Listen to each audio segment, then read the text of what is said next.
Radio Silaturahim dan juga Rasil TV untuk Islam yang satu, Ikhwan Akhwat dimanapun Anda berada yang dirahmati Allah Subhanahu wa Ta'ala. Terima kasih masih bersama kami dalam acara Tausiah Sore bersama Ustadz Zain Al-Hadi. Jadikanlah Indonesia miniatur surga di dunia. Tadi Ustadz membahas 4 ayat dari Quran surat Al-Hijr, ayat ke-45 sampai ke-48. Tadi di ayat 46 itu perintah Allah masukilah dengan sejahtera dan aman gitu ya. Ini kata sejahtera Pak Ustadz. Surga kan pasti penduduknya itu akan sejahtera. Ya. Sekarang kalau ingin membuat ya surga-surgaan lah Indonesia gitu ya, miniatur surga, berarti kan harus sejahtera juga. Betul. Ternyata dalam ayat Al-Quran juga Allah telah memberikan salah satu jalan supaya umat ini bisa sejahtera. Betul. Gitu. Kalau Ustadz tadi umat ini bisa mengeluarkan dari hartanya itu 20%, tadi Ustadz menyinggung satu ayat Al-Anfal. Tadi udah ketemu ayat 41 Pak Ustadz ya? Ya, 41.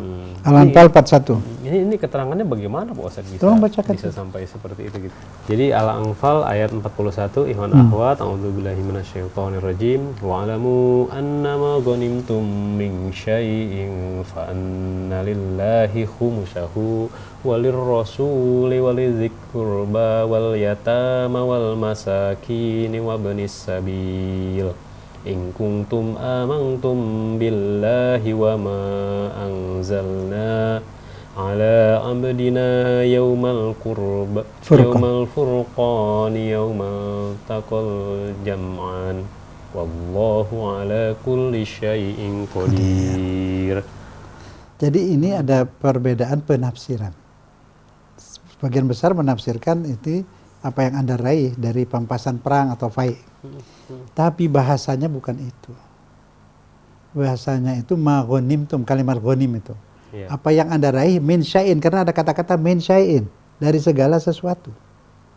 Terus ada doa juga saya katakan tadi, ya Allah berikan aku ghanimah min kulli bir. Berikan aku pemberian dari segala kebaikan. Gak mungkin doa itu minta pampasan perang. Jadi udah jelas ini ayatnya. Satu, kedua, saya ini heran kalau ada orang mau menantang ini. Kalaupun misal tafsir yang bilang papasan itu benar, apa salahnya sih orang ngeluarin banyak demi umat? Udah tahu sekarang ini umat hancur karena miskin, terus terang aja. Nggak dana, nggak bisa apa-apa. Mau apa? Terus terang aja. Mau sampai terus kita rela dengan begini keadaan seperti ini. Umat ini miskin, udah miskin diperalat kadang-kadang karena nggak punya uang. Astagfirullahaladzim, semua tahu tuh bukan rahasia umum lagi, sudah jadi rahasia umum. Bukan rahasia khusus, maksudnya sudah rahasia umum, sudah tahu. Kenapa kita masih diam? Allah kasih kebenaran, nanti kita bertahan. Kan kalau pendapat saya ini merugikan negara, merusak bangsa, merusak negara, lawan, cegah. Kalau pendapat saya ini untuk membuat kebaikan, kenapa mesti diambil pendapat, ngotot mengambil pendapat yang satu? Ini kan sama-sama pendapat.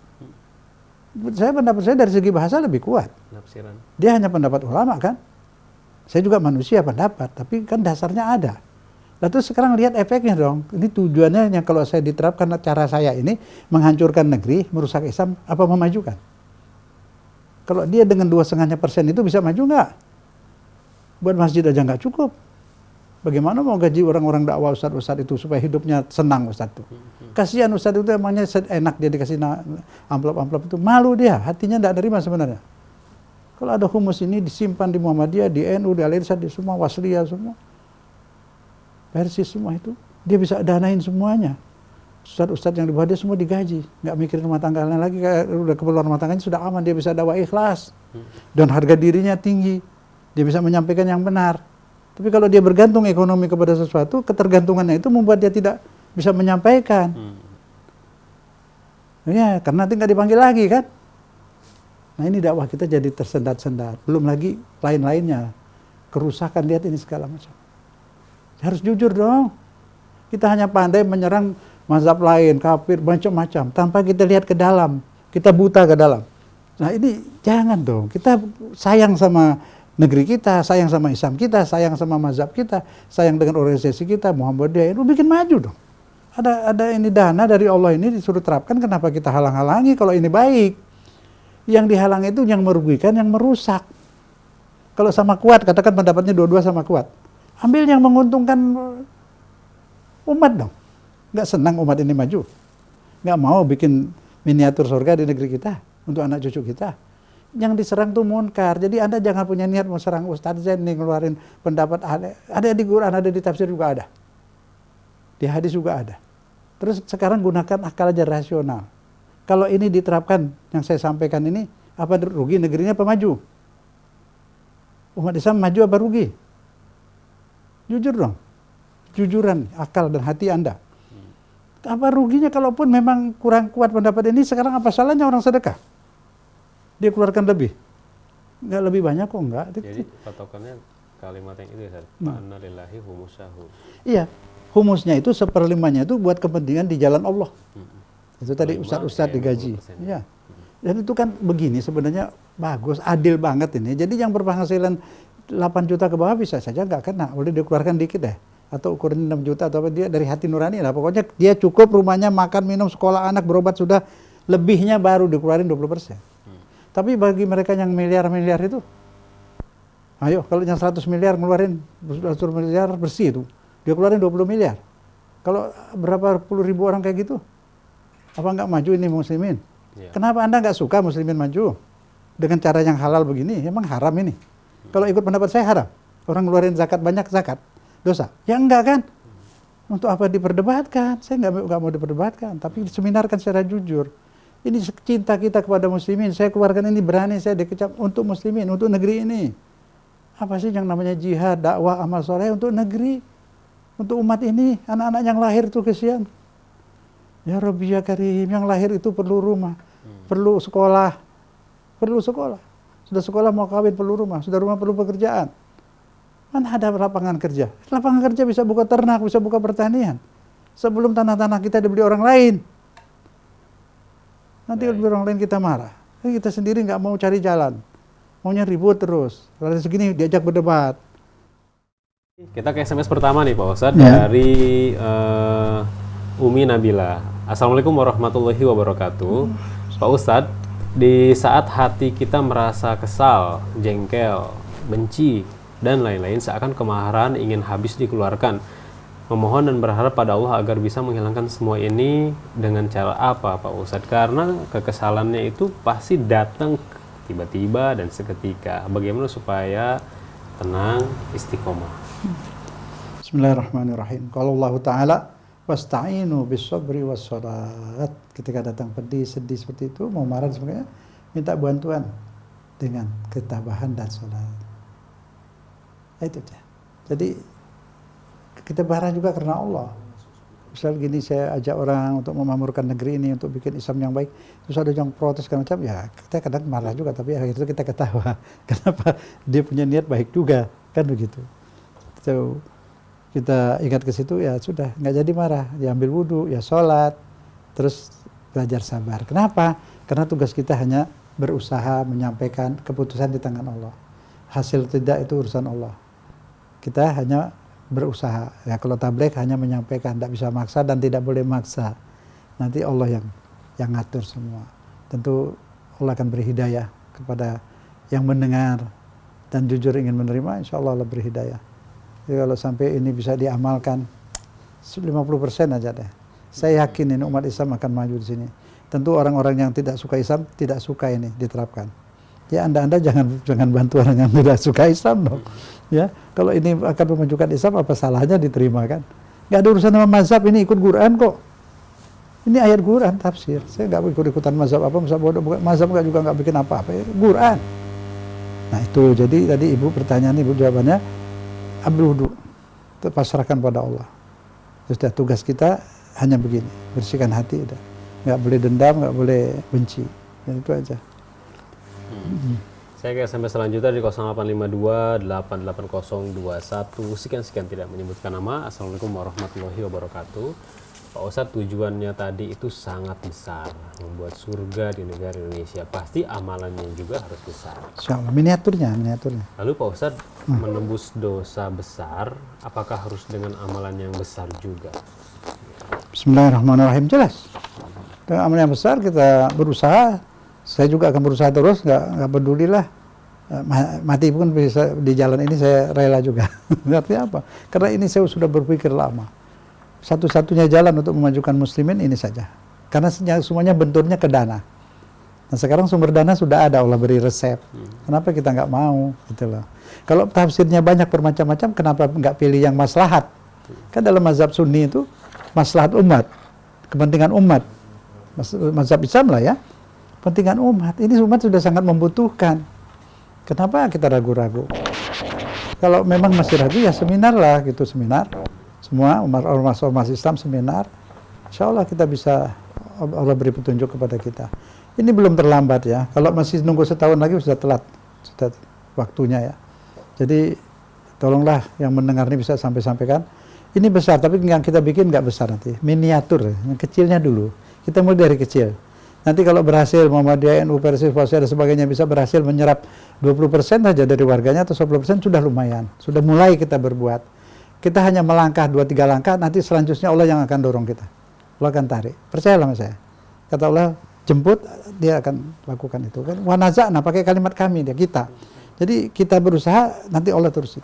Di sana Allah dia beri. Kita mau apa? Mau hidayah. Ya mau mendengarkan tausiah, ya dapat hidayah. Kalau nggak mau dengarkan nggak dapat. Dan buka hati jujur. Mau apa lagi? Mau ikan? Ambil di laut sana. Bawa pancing, bawa jala. Nunggu ikan terbang ke dapur? Ya enggak lah. Harus kita jemput, Allah kasih. Nanti Allah suruh malaikat giring ikan tuh. Ya bener. Suruh giring ikan ke pancing kita itu. Itu yang namanya berdoa begitu. Ya. Nah, bagaimana cara mulai membuat surga miniatur di dunia? Kita mulai dari rumah. Di rumah. Bapak Ibu, tolong bikin miniatur surga di rumah masing-masing. Caranya gimana? Itu tadi orang beli resep. Ghil. Buang dendam benci dulu. Suami istri buang dendam benci. Berebut mengalah. Coba deh. Mawaddah rahmah turun. Mawaddah rahmah itu juga harus dijemput. Kita dulu mulain. Allah kasih. Nah di surga mawaddah rahmah beneran. Di sini ada kita yang bikin mawaddah rahmah kecil-kecilan. Mau mengalah, mau jihad melawan ego. Mengalah. Nafkah dari suami kurang, sabar. Suami istri bikin apa-apa kurang sempurna, sabar. Ini di dunia. Tapi kalau mau senang Ustaz, mau senang hati yang senang. Apa makanan nasi, tempe, tahu kalau hati senang, enak. Di restoran yang besar, hati nggak senang, nggak enak.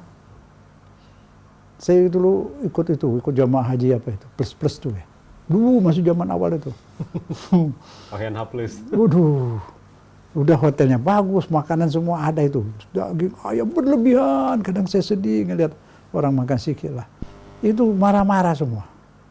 Makannya marah-marah. Marah-marah terus. Mandi marah-marah, air kurang.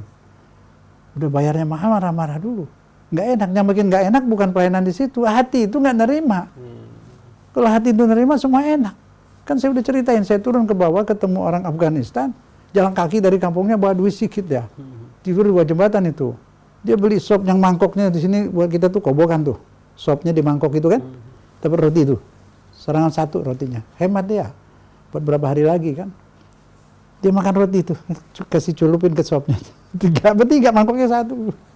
Wajahnya ceria sambil senyum. Dia cakap-cakap makan. Hatinya menerima. Enak dia makan itu. Saya balik ke hotel itu lihat orang lagi merengut semua.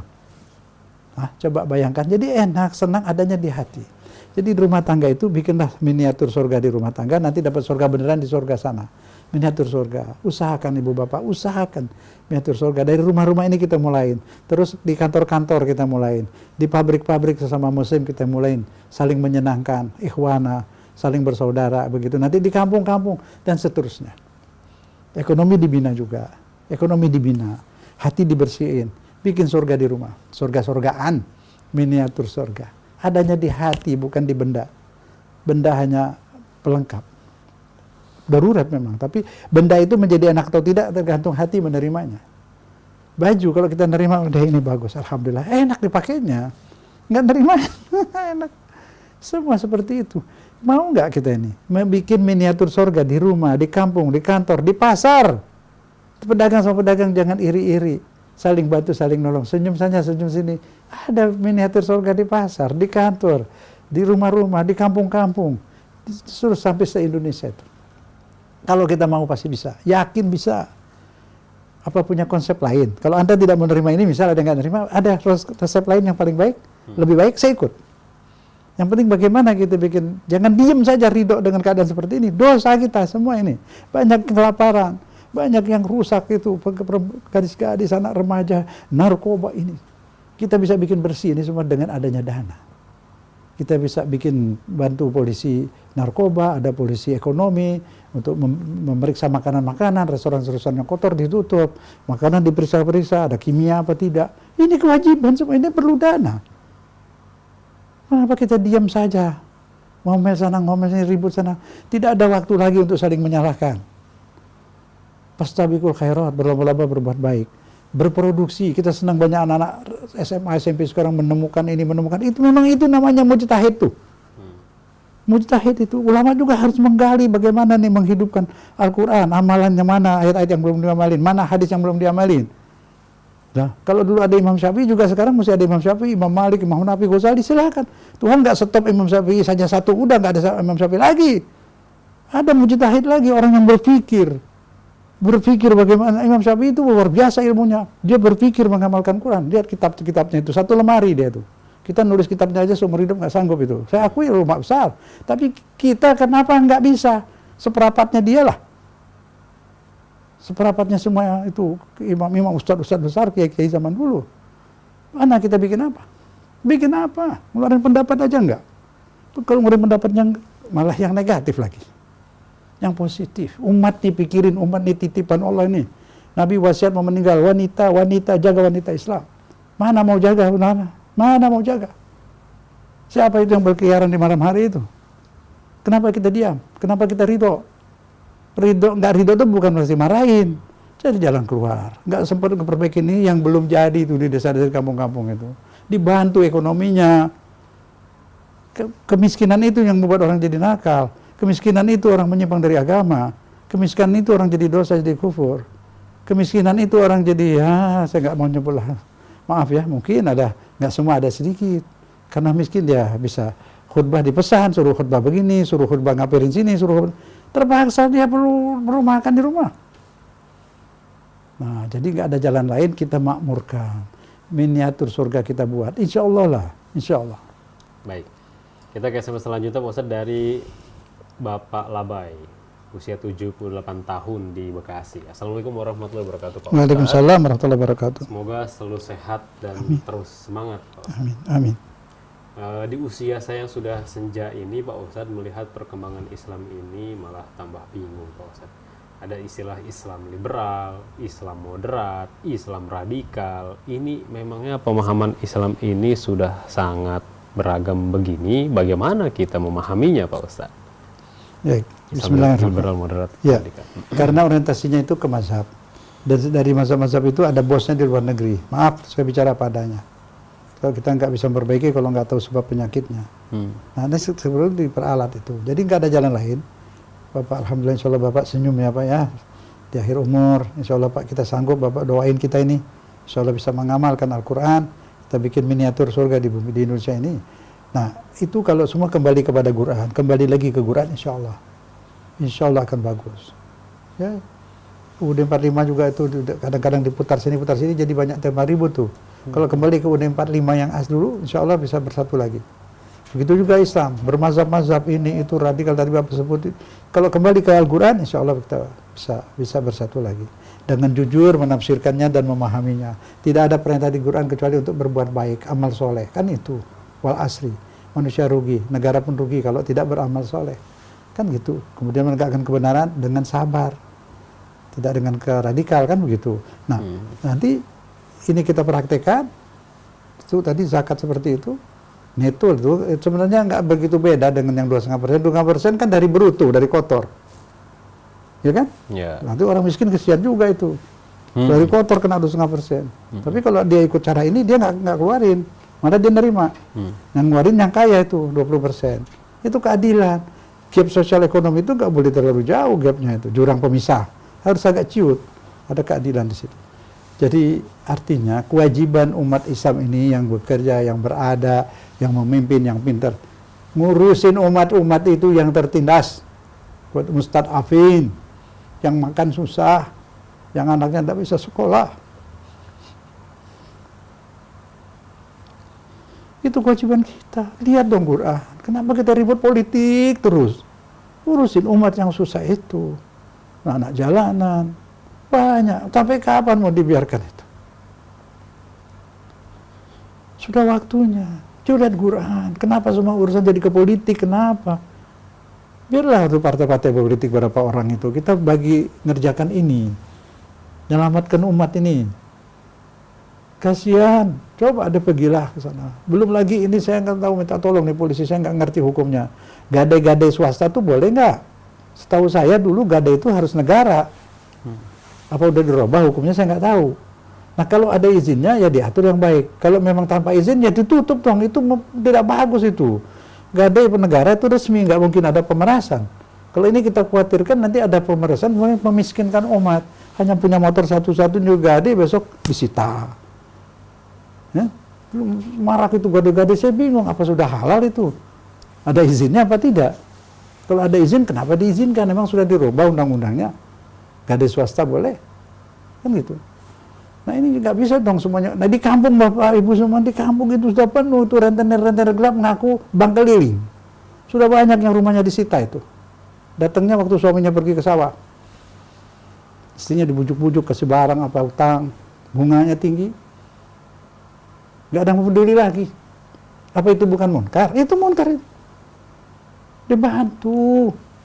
Kalau ini keluarin dana ini beri lewat ormas-ormas Islam. Dia bisa bantu anggotanya masing-masing, nggak usah pakai rentenir, ada bank simpan pinjam lah, apalah bagaimana. Dan kalau dikasih zakat juga dari situ cukup, nggak ada lagi yang miskin. Musuh Islam itu kemiskinan dan kebodohan. Yang bikin orang pecah belah karena miskin dan bodoh. Diperalat mereka, dipecah, digunakan. Ini tanggung jawab semua ini para pemimpin Islam, kiai-kiainya semua. Allah saksi saya sudah nyampaikan. Saya sudah sampaikan kewajiban saya. Wa ma'alaina illal balagh. Tugas kami hanya menyampaikan. Kita tanggung jawab terhadap mustad'afin, orang-orang susah itu. Kasihan mereka itu. Kewajiban kita angkat hidupnya, merubah kehidupannya ke lebih baik, insyaallah. Baik, SMS terakhir Pak Ustadz dari hamba Allah 0812189288 sekian. Assalamualaikum warahmatullahi wabarakatuh. Pak Ustadz Zainal Hadi yang dirahmati Allah Subhanahu wa taala. Saya sering menyimak tausiah yang disampaikan oleh Ustadz setiap hari Kamis.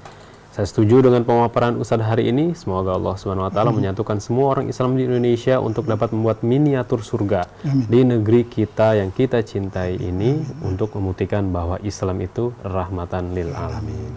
Baik. Pak Ustadz, sebagai penutup dari acara kita di kesempatan kali ini apa Pak Ustadz? Ya, kita lihat dari Al-Quran, teliti-teliti semua ayat.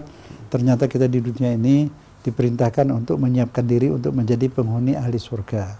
Dan penghuni ahli surga itu hatinya bersih. Nah di sini kita mendapat kesempatan untuk membersihkan hati dengan ibadah. Bukan dengan minum sabun ya. Baju kotor sabun, badan kotor sabun. Hati kotor itu ibadah. Dan berjihad melawan ego, melawan nafsu. Dengan apa? Amalkan ajaran Al-Quran dan Sunnah Rasul. As-Sunnah, Al-Quran dan As-Sunnah. Nah, Al-Quran dan Sunnah ngajarkan apa? Membantu mustad'afin, fuqara wal masakin. Resepnya udah ada dari Allah itu. Ini Al-41 ini. Al-Anfal. Cobalah. Kalau ini kita amalkan, insya Allah, saya yakin gak berapa tahun ini bangkit ini umat ini, bagus umat ini. Semua berproduksi. Produksi dibuka di mana-mana. Dari modal ini, ternak-ternak pertanian. Dipekerjakan mereka dengan gaji yang cukup. Kita punya modal ini dari humus. Yang bisa melakukan ini ormas-ormas Islam. NU, Muhammadiyah, Wasliyah, Al-Irsyad, semua bangkit. Jangan ribut lagi masalah mazhab. Gak ada orang masuk surga karena mazhab. Kita fanatik mazhab hanya memecah belah. Faktanya begitu. Apa terus senang dengan perpecahan seperti ini? Kita ansur pemerintah itu. Kaum-kaum yang suka memecah belah tangkepin aja.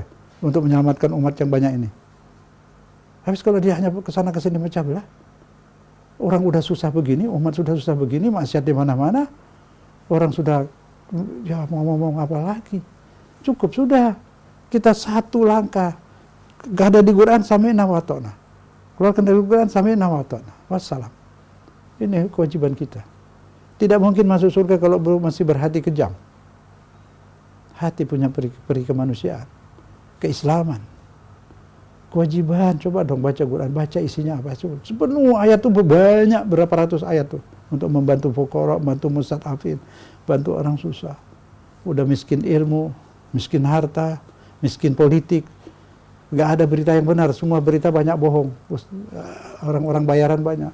Berita TV juga, aduh terjemahnya disengajain salah itu. Tolong bapak-bapak Menkominfo apa itu. Periksa penerjemah di TV swasta yang ada berita-berita itu. Itu ISIS diartikan pejuang. Bagaimana itu? IS sekarang IS, Nusra apa itu orang-orang yang ngebom-ngebom disebutnya pejuang-pejuang. Itu kan sudah terjemahnya salah. Kan mesti yang menerjemahkan itu orang yang tersumpah, dapat izin. Tidak sembarang orang masuk memecah belah di negeri kita. Ini banyak ini orang-orang titipan dari luar ini. Kita mesti jaga betul-betul negeri ini. Jangan sampai diaduk-aduk pecah, mahal bayarnya ini. Kalau sampai pecah ini bayar, berapa puluh tahun harus bangun lagi. Lebih baik perbaiki yang ada, bersatu, umat ini dimajuin. Kalau umat ini pinter nggak bisa diganggu lagi. Wajib mencerdaskan, itu UUD 45 juga, wajib mencerdaskan bangsa. Kita ulama-ulama wajib mencerdaskan umat, beri berita yang sebenarnya apa yang terjadi. Dan menurut Al-Quran semua harus berbuat baik, berproduksi, bekerja keras, membuat surga dalam rumahnya, kampungnya, sampai ke negerinya ini. Itu jalan cara dari surga, orang yang berbuat baik dan hatinya bersih. Semoga Allah SWT mendengar, melihat kita ini semua. Ya Allah kabulkanlah, bimbinglah kami untuk bisa melaksanakan Al-Quran, firman-firman-Mu. Dan jadilah kami hamba Allah yang punya sifat kasih dan sayang. Jadikanlah kami tangan-Mu ya Allah untuk memberi keberkahan kepada penduduk negeri ini. Amin ya rabbal alamin. Sallallahu alaihi wasallam.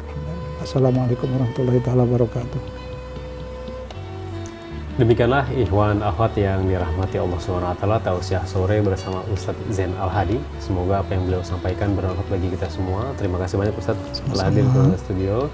Dan juga ikhwan akhwat terima kasih telah bersama kami, dan kami mohon maaf atas SMS yang belum sempat terjawab di kesempatan kali ini. Saya Angga Aminuddin ditemani Muhammad Haidar, di kameramen Muhammad Arifin di meja operator, dan juga Muhammad Zain di switcherman. Undur diri. Billahi taufiq wal hidayah. Subhanakallahumma wa bihamdika asyhadu an la ilaha illa anta astaghfiruka wa atubu ilaik. Assalamualaikum warahmatullahi wabarakatuh.